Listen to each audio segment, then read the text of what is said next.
Kalau mau nyicil rumah kan berarti otomatis harus ada DP, walaupun memang ada program-program yang disampaikan 0% dan lain sebagainya.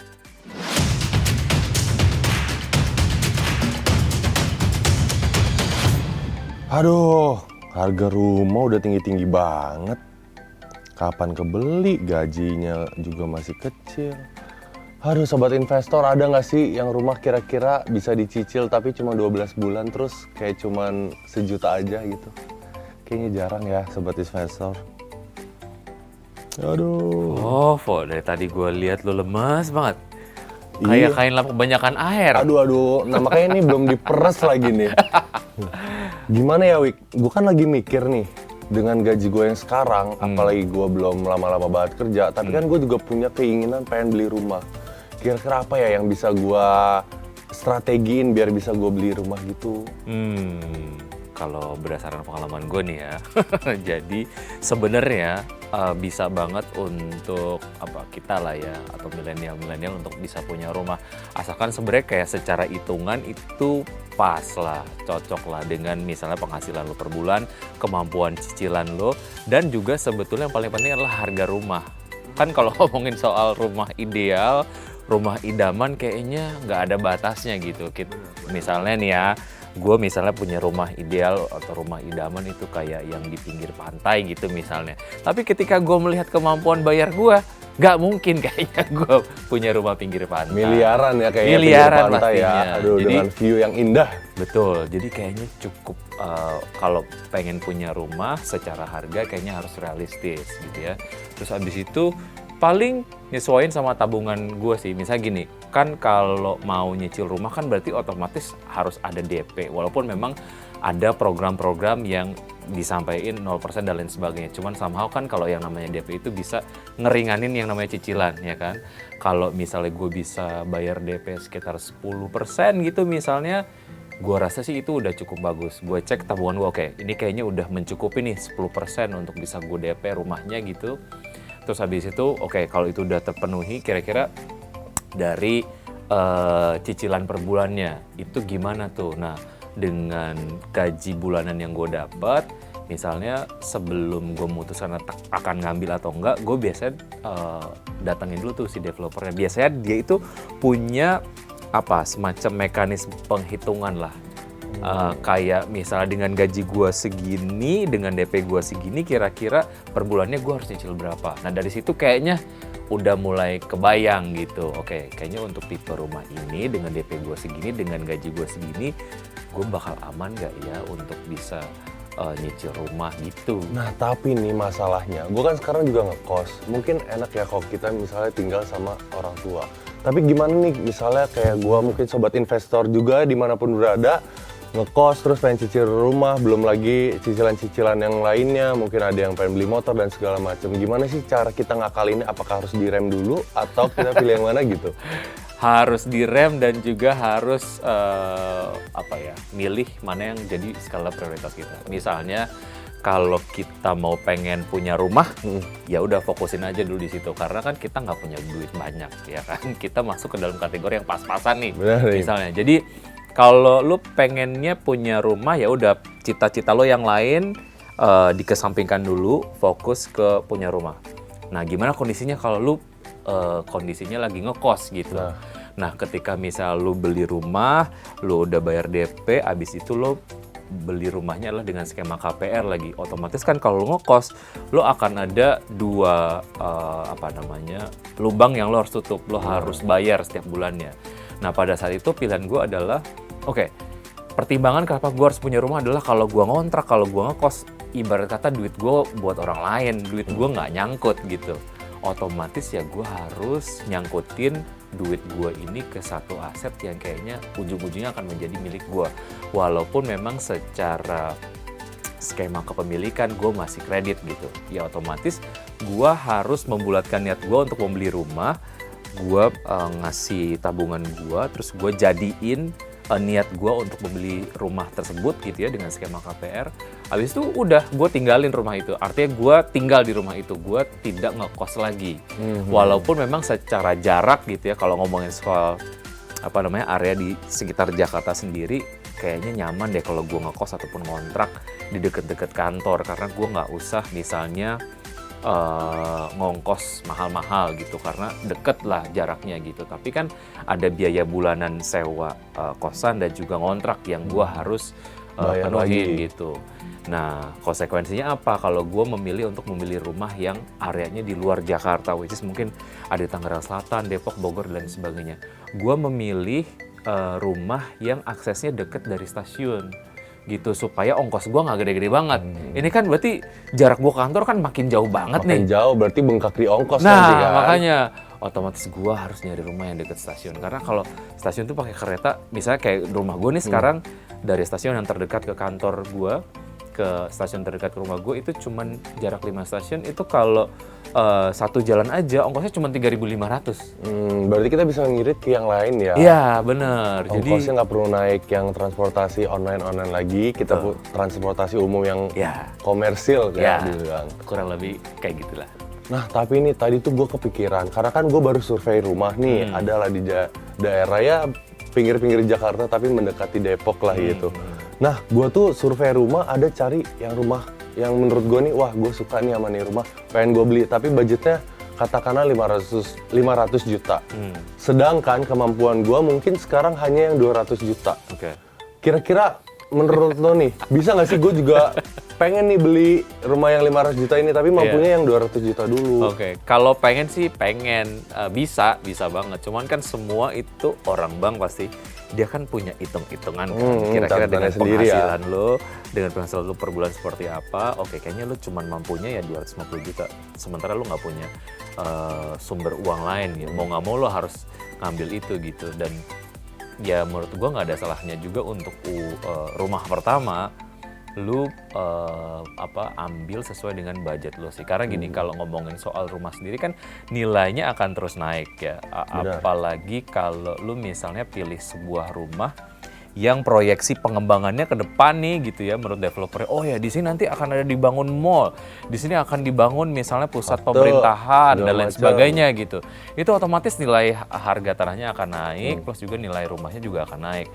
Nah, otomatis bisa juga dari rumah yang pertama ini yang lo sudah miliki dengan harga yang lebih murah ini, lo bisa memiliki rumah lo berikutnya dengan spesifikasi mendekati rumah ideal lo gitu. Berarti itu bisa dibilang juga kita invest secara nggak langsung ya. Ya. Dan mungkin kita bisa beli rumah yang lebih lagi ya, Iya. dibanding rumah yang kita pengen di awal gitu Cuman ya. harus sabar. Harus sabar, kuncinya semua adalah harus sabar. Hal lain yang bisa dilakukan adalah untuk mempercepat proses itu gitu. Misalnya kayak lo akan nabung dalam waktu sekian tahun, misalnya dalam waktu 5 tahun kayaknya gue akan bisa memiliki rumah yang 500 juta. Nah, untuk mempercepat itu bisa lo harus bekerja lebih keras. Benar, bekerja lebih keras. Ada istilah kata Menghasilkan namanya otot. side hustle. Gitu ya. Jadi kita harus pinter-pinternya cari kerjaan lain juga ya, selain Nah, kerja itu keras gitu dia. ya. Talenta lo apa misalnya? Talenta lo misalnya suara lo berat nih kan. Lo siapa berat tahu. doang, suara berat, semuanya berat. Nah, misalnya oke, kayaknya gue kenal nih teman-teman gue yang misalnya punya production house dan lain sebagainya. Mereka punya kebutuhan untuk talent VO dan lain sebagainya. Lu bisa ngisi di situ. Atau misalnya lu bisa nyanyi gitu, lu bisa ngamen-ngamen setiap weekend. Apa aja, sebenarnya bisa manfaatin talenta lu tanpa lu harus ngemodal lagi, dia gitu. Manfaatin apa yang lu udah punya untuk bisa menghasilkan penghasilan tambahan. Jadi cari uang Gitu. itu sebenarnya nggak perlu kita duduk di depan komputer doang ya, duduk di depan komputer, berangkat pagi, pulang sore, habis itu nggak ngapa-ngapain. Atau mungkin juga orang-orang yang bisa masak, ya nggak sih, buka catering dan lain segalanya. Ya, gitu kan. atau jadi content creator bisa. Bisa, semua. Depan komputer juga sebenarnya bisa. Pokoknya semua bisa ya, Semuanya bisa. asalkan halal. Nah, itu dia. Sobat investor, tadi kan kita sempat ngebahas soal yang keresahan gua nih, rumah 500 juta dan 200 juta itu. Terus juga ada hal menarik yang tadi kita bahas kan, yaitu rumah itu bisa salah satu jadi investasi kita untuk memiliki rumah selanjutnya yang lebih baik. Ya. Nah, kira-kira nih, ngomongin soal investasi, kira-kira kita nih ya, sebagai anak muda, wajib gak sih atau kayak harus gak sih berinvestasi untuk masa depan? Gini, harus atau enggak, wajib atau enggak, tergantung lo banyak mau atau enggak. Kalau gue termasuk orang yang banyak mau gitu ya, lo juga mungkin termasuk yang banyak mau. Lo banyak mau, dan banyak mau lo adalah berkaitan dengan hal yang ingin lo milikin, misalnya rumah, atau misalnya lo pengen jadi orang yang lebih sejahtera gitu, terus lo pengen pensiun dini. Kalau lo banyak mau, ya lo harus banyak investasi gitu ya. Harus wajib banget. Iya, kalau lo nggak banyak mau ya lo nggak investasi juga kayaknya mungkin itu jadi opsi lo gitu. Tapi ketika lo punya sebuah bayangan ideal soal kehidupan lo di masa depan gitu, kayaknya kayak gini deh. Oke, mungkin salah satu caranya yang bisa menyokong lo ke situ ya berinvestasi gitu. Dan saham menurut gue jadi salah satu instrumen investasi yang menarik, walaupun banyak yang ngomongin high risk high return, tapi patut dicoba sih. Patut dicoba ya. Dicoba dan dilihat juga sebetulnya tergantung karakteristik lo sendiri. Kalau lo misalnya high risk taker gitu ya, misalnya termasuk orang yang cukup berani untuk ambil resiko yang cukup tinggi gitu, mungkin saham bisa jadi satu instrumen investasi yang bisa lo ambil faktor risiko dari investasi di saham sendiri, bisa lo ukur dan cocok atau enggak dengan karakteristik lo gitu. Berarti itu balik lagi ya, cerdas-cerdasnya kita juga memanage apa yang kita mau gitu loh. Kayaknya gue yakin sih semua orang tuh pasti banyak mau, ya kan? Jadi ya gimana cara kita memenuhi itu, dan mungkin salah satunya berinvestasi ya, jangka panjangnya ya.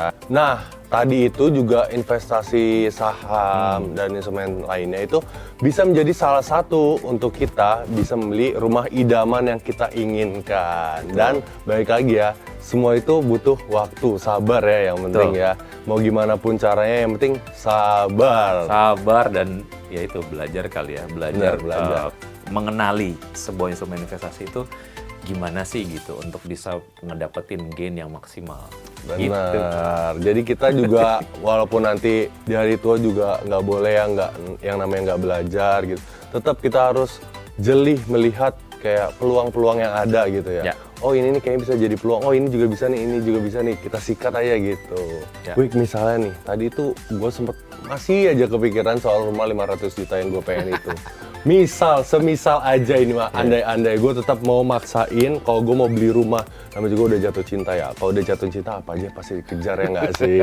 Nah, apa sih yang bakalan gue alamin kalau misalnya gue tetap kekeh ngambil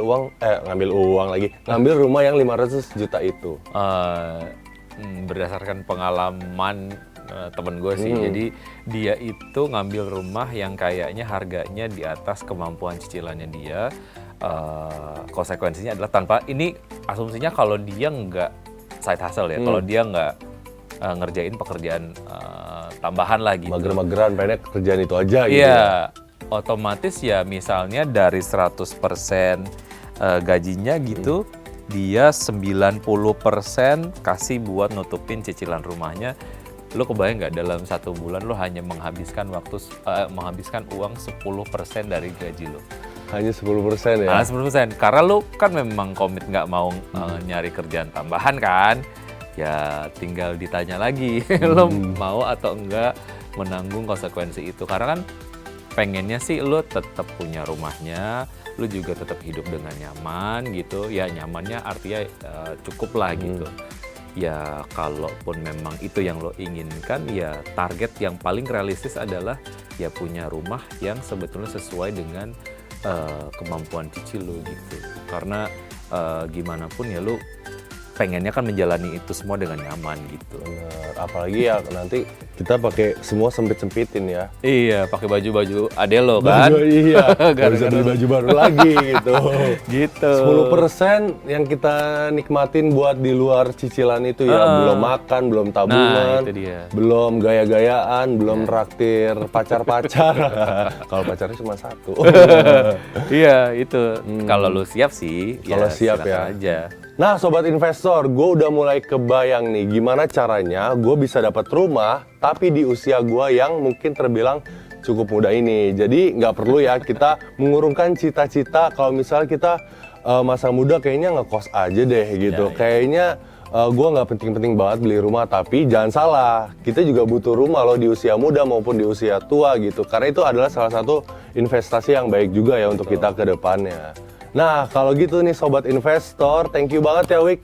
Udah mau main-main, sharing-sharing ke kita dan Sobat Investor juga. Sama-sama. Nah, kalau gitu gue Foesto. Gue Wiki Adrian. Sampai jumpa Sobat Investor. Dadah!